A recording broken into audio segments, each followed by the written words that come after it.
been a year since Yakuza 6 first came out here in the West.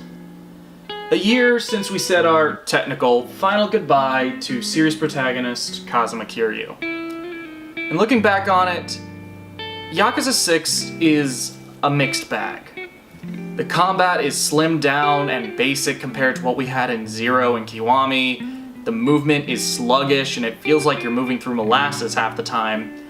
And the Dragon engine, while very, very pretty, is not great performance-wise. While at first I wasn't really sure how to feel about the conclusion to our time with Kazuma, a year on, I really feel like this ending is the perfect ending for him.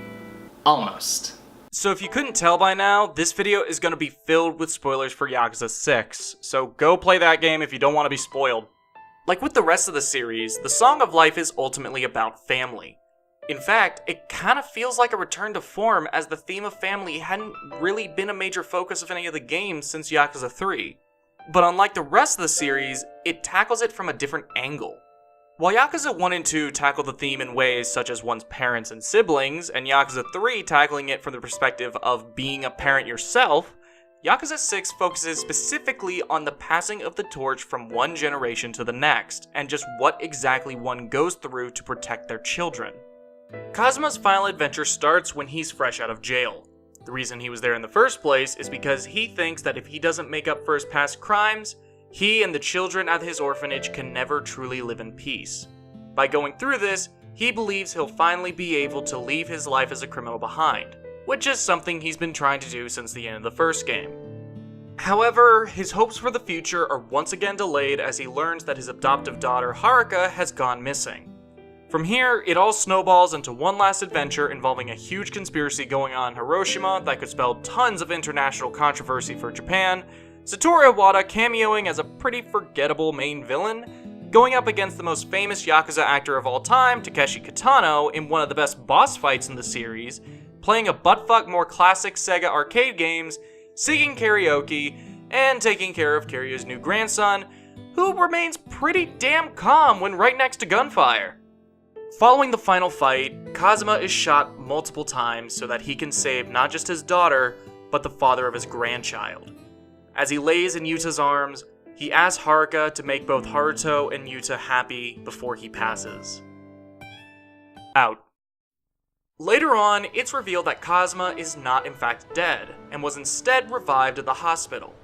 He awakens to find a man sitting there offering him a deal to keep quiet about the connections a politician has to the events of the game. Kazuma refuses the initial deal presented to him, and instead offers his own. Let Daigo Dojima out of jail, and help fake Kazuma's death. At first, I wasn't sure how to feel about this. I felt that his death was a satisfactory ending to his story, and that undoing that moment soured the ending. But now, a year on, I've come to love this. Throughout the series, Kazuma has been trying to keep his family safe and to let them live in peace. But it's with Yakuza 6 he realizes that what's putting his family in danger is him. The only way for his family to live happily is for him to leave them behind, with only a small number of people knowing he's alive. As Haruto takes his first step towards his family, Kiryu takes his away from them. This ending feels like the ending Kiryu deserved. A bittersweet one that lets him live knowing that those he cares for are finally safe and free from the chaos that is his life. While some might take issue with the execution of the ending, I think that this is the perfect final chapter to Kazuma Kiryu's story. 頑張れ.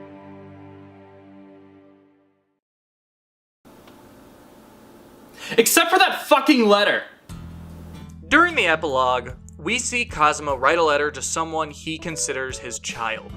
In it, he writes about how he considers himself their father, and that he feels he has failed them.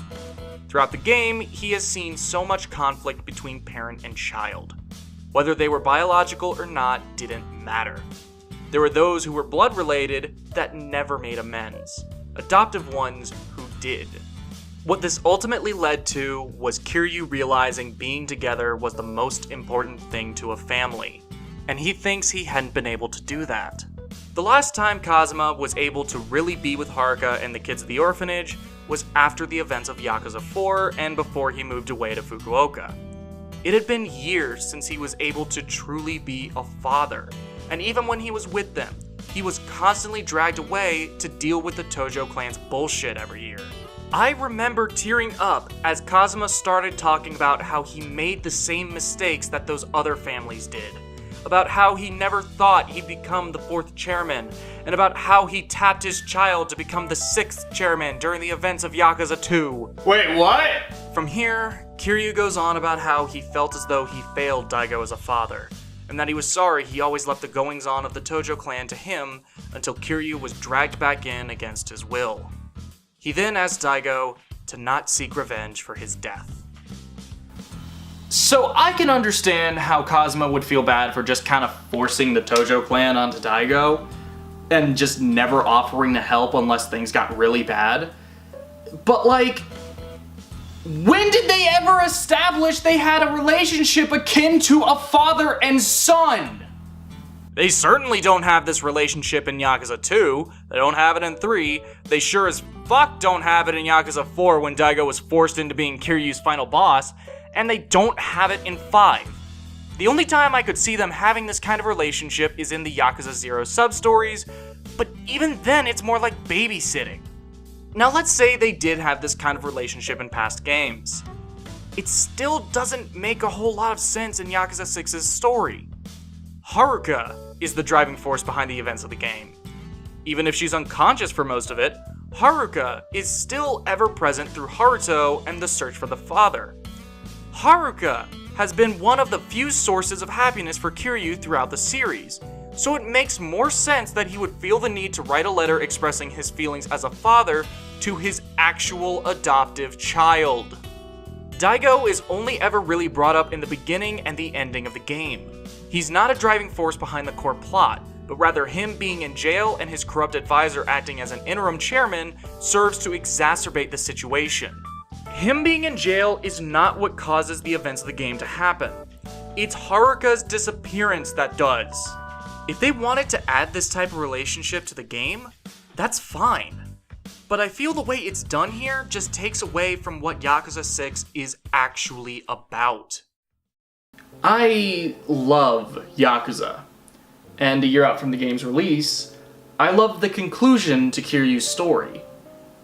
But that letter, in my opinion, just sours what would have been the perfect end for him.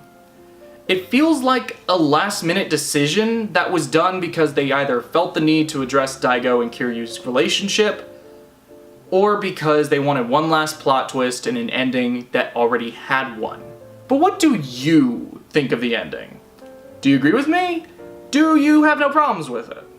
Are you excited for Judgment No Coke Edition and Shin Megami Yakuza starring Demibon? Let me know down in the comments below, and if you want more content like this, like the video, subscribe, hit the bell, check out my other stuff. I upload once a month or so it'll be a little bit before I can get something else out.